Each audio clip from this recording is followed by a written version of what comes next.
What's going on, Master Duel fans? James here again. Deck profile for you guys from Season 42. White Forest Allure Queen is the deck of choice. And how do I feel about this? To be quite honest, now that the newest Allure Queen support just came out, the deck is absolutely insane. So we'll just go over the in-depth deck profile for you guys of White Forest Allure Queen. 3 Queen level 3s, 1 Queen 5, 1 Queen 7.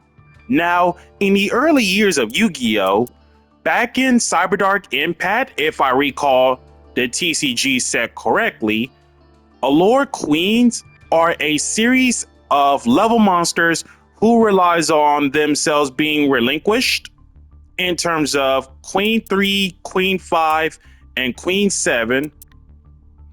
And in the early years, the way how the mechanics work all from those original queens, Queen level 3 only targets 1 level 3 or lower to absorb the monster as an equip card, and 2 standby phases later, you send the Queen 3 to the grave to summon out the Queen 5 from hand or deck, and if summoned this way, Queen 5 does the same but level 5 or lower, and then 2 turns later for Queen 7, and if summoned this way, all from the proceedings of the effect, Queen 7 targets literally any monster regardless.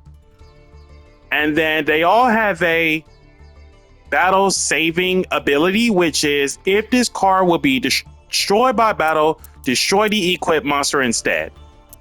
Now, it may be slow in today's modern game, that's true, but at the same time, this is the part where the support is going to come in.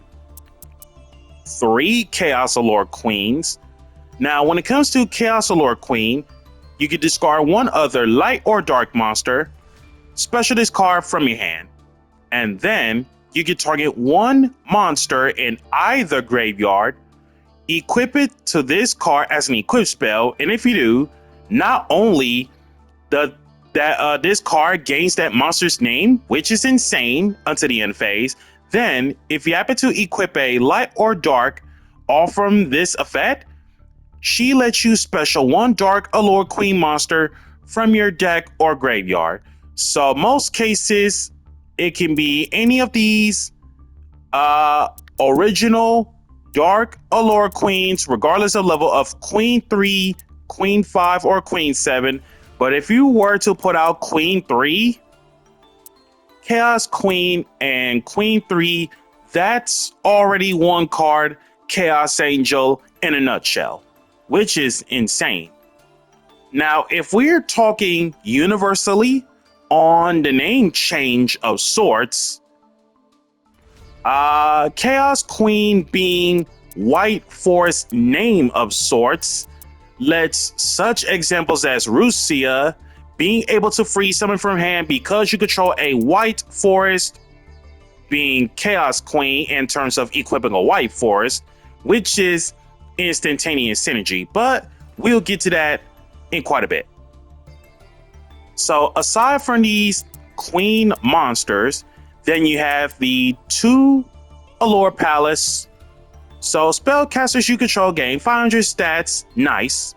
And then the effect of Palace for this is 3 separate times in the same turn. So a lot of people kept on Ash Blossoming this, which of course, realistically, even if they were to Ash this card, it's 3 times in the same turn. So you basically can't stop that, let alone Ash doesn't do enough. The case is you can send one card from hand to the graveyard, take one Allure Queen monster regardless of level, and either add it to your hand or special it to your opponent's field. And because you happen to special it on your opponent's side of the field as the first move, they cannot imperm you, mold charm you, or lightning storm you from the get-go. Evenly matched, same thing, which is crazy. And then Allure Queen effect monsters you control that are hooked up as equipped cards gains this supernatural effect.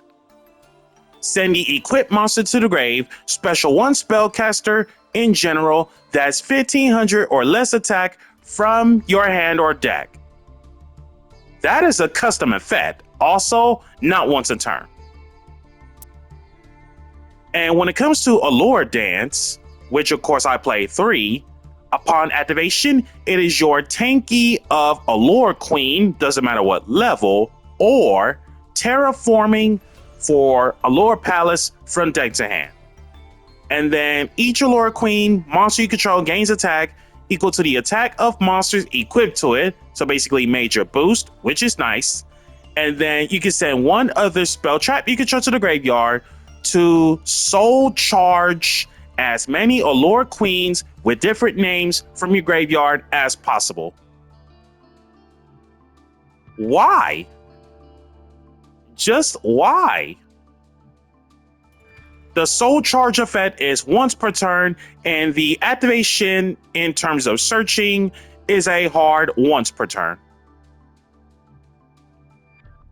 And then for the White Forest cards, 2 OG LZ, 1 LZ Azamina, 3 Sylvie, 2 Rusia, Susurus, Woes, and Azamina Aves, for which, by the way, it's always treated as a White Forest card.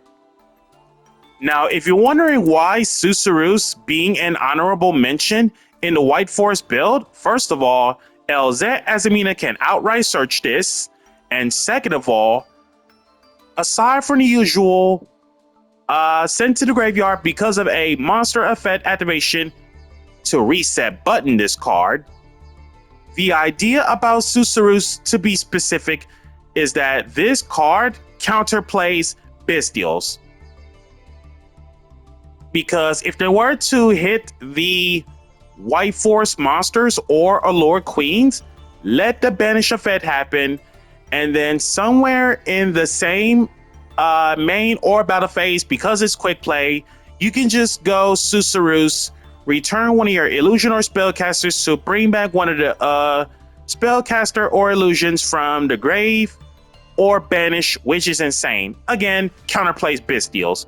No deception, no wanted, no Diabell Star, none, because when it comes to deception, to be specific, most decks should have no trouble clearing the card, such as Ash Blossom and or Ghost Ogre of sorts, and I figured, no, deception and or wanted is not the way to go. So I figured, you know what? Susurus is the best way to do it because it circumvents A, call by, B, DD Crow, and C, Bystials. And then as for the non-engine, I suppose, it's 1 original, 1 broken, 3 cursed, and 3 golden bamboo swords. And you also have Harpies, Feather Duster, Triple Tactics Talent, Triple Tactics Thrust, 2 Forbidden Chalice, Call by the Grave, Blizzard, and 3 Infinite Impermanence. Extra that consists of Artemis, Lina Dark, Moon, alongside with Goddess, Selene, Mech Knight Crusadia Avermax, 2 golden Allure Queens. There are some lines in which, when it comes to golden Allure Queen, if for some reason your first copy gets stopped by any means necessary, you always gotta have the second one to back you up on the follow-up. And I suppose it's due to Cash Cherry Unicorn. The case about Golden Allure Queen, for which, by the way, she is a super mega custom card. Nightmare Unicorn Arrows of a Dark Spellcaster, 2500 attack. First chance she gets Link Shoken, you get special 1 Allure Queen from deck or graveyard, and if you do, this card gains extra 1500 attack until the end of the next turn, so 2 turns later. Once per turn, when your opponent activates something as a quick effect, You can does not target, kill one card anywhere on the field. Also, Allure Queen monsters you control cannot be killed by card effects this turn. And on top of that, any Allure Queens with the original names that they have abilities that deals with equipping monsters, that can be triggered as quick effects. Most cases, it's relinquished mixed in with orchestrated Babel in a nutshell. And then as for the synchros, Silvera, Ursula, Diabelle, Basic, Zapper Shrimp. This card outright does an amazing job with the spell trap spot removal. Chaos Angel. Card is insane due to Chaos Queen lines. And then Draco Berserker of the Tenyi. This is just a random flex spot of sorts. So how do I feel about this in terms of the extra deck lineup? Charmers always got to play because you have so many targets in terms of the Charmer links, which is mandatory to play, aka always got to play. Artemis, it's for the sake of the Avramax line, along with the Selene, Golden Queens. You're playing the deck basically, so mandatory. Avramax, it can be optional, but at the same time, it's for the sake of the Golden Queen or Selene lines. And then Moon turn into Goddess by taking away 2 of their dudes and then 2 of my girls, and that's already Goddess for like even more threat presence. And then for the synchros, obviously it's White Force, shouldn't need to say about it. And then Zapper Shrimp, it's for the removal. Card is amazing. Chaos Angel, it's mandatory. And then Draco Berserker, on the other hand, sad to say it, but this card did not come up at all.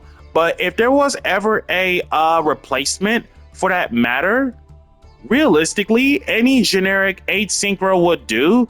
But at the same time, I still feel like Draco Berserker as a surprise factor can clutch up at the same time as I really thought. But who knows? And with that being said, this has been James Polk with the Season 42 deck profile of White Forest Allure Queen. Be sure to like, comment, subscribe, and share. Smash the notification bell to keep yourself constantly updated. And if we still have leftover prizes, be sure to use my campaign code in the description below so we can gather the leftover prizes for future content for the campaign code. Thank you guys for tuning in, and I'll catch you guys in the next season.